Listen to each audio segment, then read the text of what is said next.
Hello everybody and welcome to another video from home. So lately I've been getting quite a few questions asking about how I find out info about some of the mines and abandoned places I go to. So I wanted to make a quick little video explaining that process, some of the different resources I use to help share that with you. So in this video I'm going to be going through some books, some published resources that I have here at home that I use often in my research. And the second half of the video will be focused on some online resources that are free, that are really helpful for finding out about some of the lesser known places. So I want to put those resources out there, that way everyone has access to them. But without further ado, let's dive into some of the books, and then I'll get on later to some of the free websites that also have lots of great information. So as far as ghost town books, this book here has certainly been one of the most helpful. It's actually one of the earliest books I got regarding ghost towns and mining camps. It's put out by Arizona Highways. It's by Philip Varney. It's getting to be a little bit dated at this point. And so it just goes through pretty much county by county, talking about the main mines in that area. It often provides a nice map of the area showing some of the sites it talks about. And then it goes through a fairly detailed history, but it's very helpful for getting a lay of the land, getting kind of a historical context of the area. So again, this is an early book I had that really inspired me to kind of get out there and start checking some of these popular spots off the list. And while it does get into a little bit of the lesser known places, for the most part, it's talking about the main stuff that a lot of people already know about. But this book was first published in 1994 and was most recently published in 2008. So it's getting to be a little bit old, but still a great place to start, and I believe it's still available out there. And if it is, I'll put a link somewhere below this video. Kind of on the same vein as that, another Arizona Highways book, kind of a recent release. I just got this book last year, but it's called Arizona Ghost Towns by Noah Austin. Goes through 50 of kind of the most well-known and best representing places of ghost towns throughout Arizona. So this is a pretty good book as well. And while it doesn't get quite as deep on the history, normally it's about a page or two per site, it does give some historical photos, it gives the coordinates of how to get there, and a little bit of backstory on some of these places. So again, this is kind of the more well-known spots, Fort Bowie, Gleason, Gold King Mansion, Kentucky Camp, and a few places like that. But there are a few less popular places in here, and again, great place to start. I have a couple of places in this book that I have pinned on a map for future trips to go to, and kind of pairs well with the other Arizona Highways book regarding the mining camps. Now there are a few other books that have been really helpful over the years. This one's a bit older. It's called The Ghost Towns of Arizona by James and Barbara Sherman, but it goes alphabetically through quite a few places here. I'll get a closer up shot, you can see the list. But a lot of these places are pretty well researched. It often includes old historic photos and sometimes some newspaper clippings, which is really cool, and gives you the general location, when a post office was established, if there was a post office there, and just goes through site by site, all kinds of different places throughout the state. Some are gone now, no trace of them left. Some are, kind of the more well-known spots. But this book, I think, dives a little bit deeper into some of the wide variety of places that are left. Now, not every site has a ton written about it. You can see this one on Constellation has just a paragraph written. But again, it's a good starting point for research. You can blend well with some online resources and really give you some good information on some of these unique places. So a more kind of site-specific book is this one called Crown King and the Southern Bradshaws. It was last published in 1990, and I honestly don't know if it's still available. But it's a really deep dive into the Crown King area, the Oro Bell area, places like DeSoto and Cleator, and the Bradshaw Mountain Railroad. Lots of historic maps, a lot of old photos, and it's just really well written and very specific to the Crown King area, but very thorough in its dive into the Southern Bradshaw. So really interesting to read through this. I've had this book for quite a while, but I think I originally bought it at the general store up in Crown King. I don't know if it's still available, but very helpful for the Crown King area. Another book that is kind of site specific is this one called Western Arizona Ghost Towns also last published in 1990, so a bit older. Dives into the Kofa area, Quartzsite, Parker, Kingman, that kind of swath of western Arizona. And the same kind of thing. It's pretty well researched, lots of historic photos, some maps, a little bit of directions on how to get there, but it does a good job covering, you know, the lesser known places, again, some places that don't exist anymore, and a few of the more well-known places like Swansea and some of the other ones around Kingman. Just a few more books I want to talk about before I move on to the online resources. This is actually a series of books, 3 different books, called The History of Mining in Arizona. And again, these are pretty old. I think I got the first book back at the Arizona Mining and Mineral Museum back when it was still open, and then I've since found the other couple of books online, but this is probably the most comprehensive series on mining in general in Arizona. It's really fascinating. I have yet to actually read through the whole thing. It's so dense, but it's about 200 pages per volume, and there's 3 different ones to go through. And it focuses on the whole story from the very beginning, talks about, you know, all kinds of the major mines, the major developments that occurred throughout Arizona, and goes up to fairly modern mining history, at least until these were written in about the 1990s. So this one is absolutely loaded with old historic photos, maps, newspaper articles, and a lot of info on just kind of the whole story. Now, I don't often use this just because it focuses more on kind of the big picture, but I'll often check in the index in the back of the book to see if the place I went to is mentioned, and if so, I'll use this whenever possible. Very comprehensive guide, lots of cool old photos, and if you're into mining in Arizona, it really doesn't get much better than these books.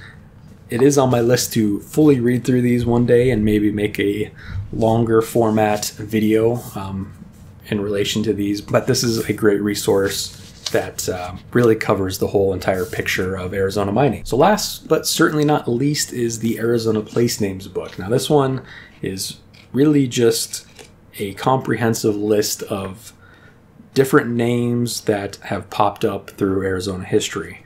So it gives a tiny bit of backstory. It'll talk about if there was a post office established there, when that happened, some of the other names that the town may have gone by. But this covers everything, not just mining towns or ghost towns. And so far, I've never really come across a place that wasn't in this book, but it can really be a jumping off point for online research, give you a little bit more to go off of than what you previously had. So again, if I can find these books online, I will put a link either in the description or at a pinned comment below this video. But those are the collection of books I use specifically for mines and ghost towns. And while that's not the complete collection, I mean, there's probably other great books out there, but I found a lot of great things in those books. It's helped to lead to many articles I've written and a lot of the videos I've made. So I just wanted to share that with you. So for the second half of the video, I want to jump into online resources, which I honestly use probably just as much as the books that I just showed you. Quite a few places I've been that are not mentioned in any of those books, as good as they are. The first really helpful tool for just finding a place name is something I've mentioned before in my Google Earth video, and it's the MRDS, or Mineral Resource Data System, overlay for Google Earth. Now this is put out by the US Geological Survey, and it contains thousands of different mines and prospect data across the state.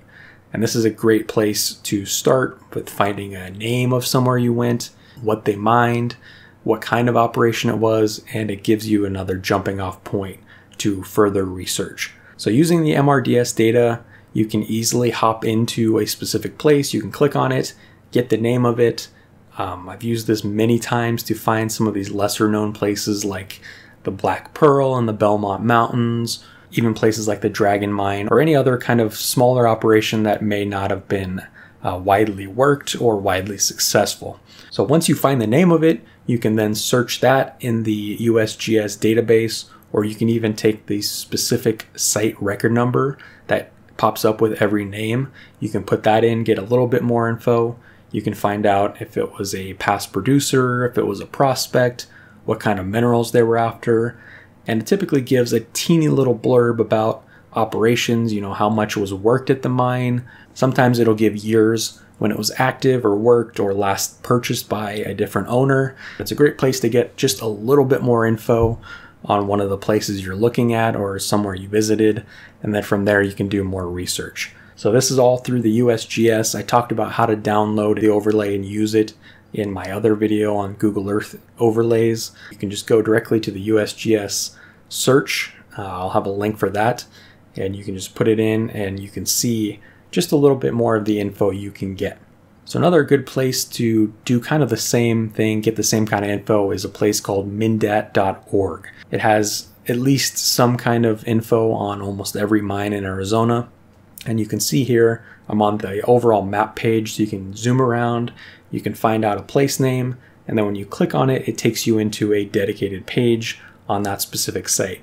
Now, some sites will have a lot of info, some mines might have just a sentence written about it, but oftentimes it'll talk about the minerals they were mining, a little bit of the geology of the area, how deep they dug the shaft, stuff like that.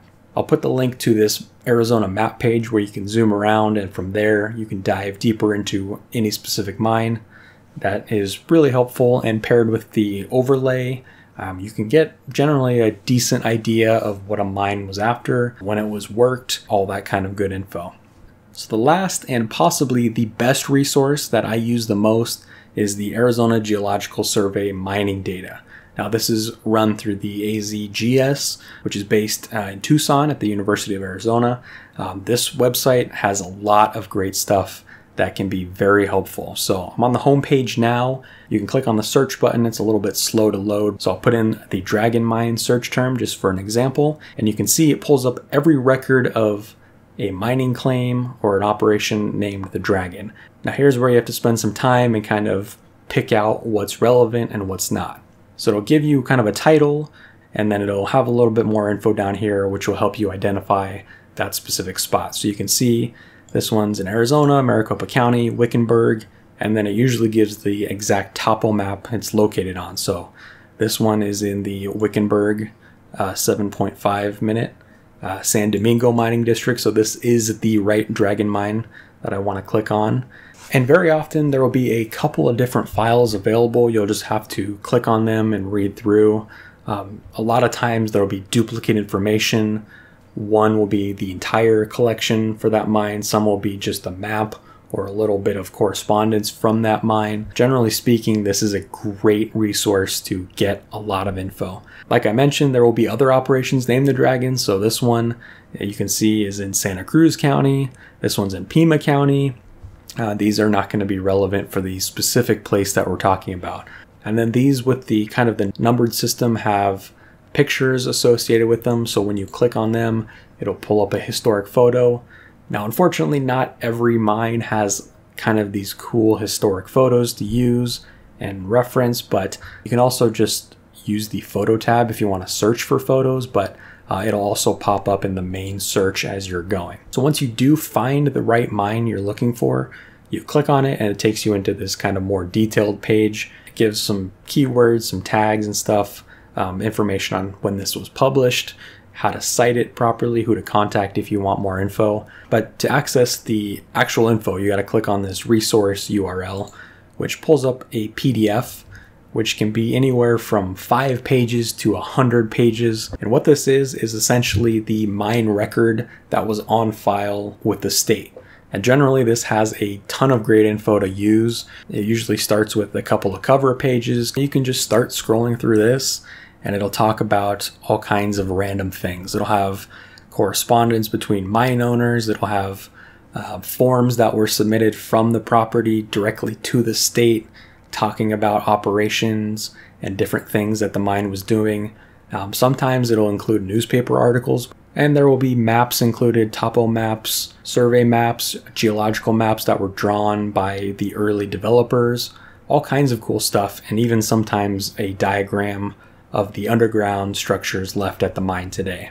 And this is where it really gets pretty tedious. You have to just scroll through, read all these little random articles and letters that went back and forth, and from there is when you can start to piece together the story of a specific operation. Typically during this section what I'll do is I'll have the main mine file up, I'll have a second document up or maybe even take hand notes and just start jotting down bullet points of specific facts, because oftentimes the PDF will be kind of out of order and it can be a little bit confusing if you're trying to just read through this on one go. That's where the taking notes really helps.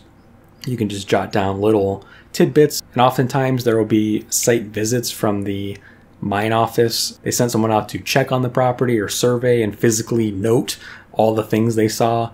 This can be a great source for what was actually happening at any number of different points throughout the history of the operation.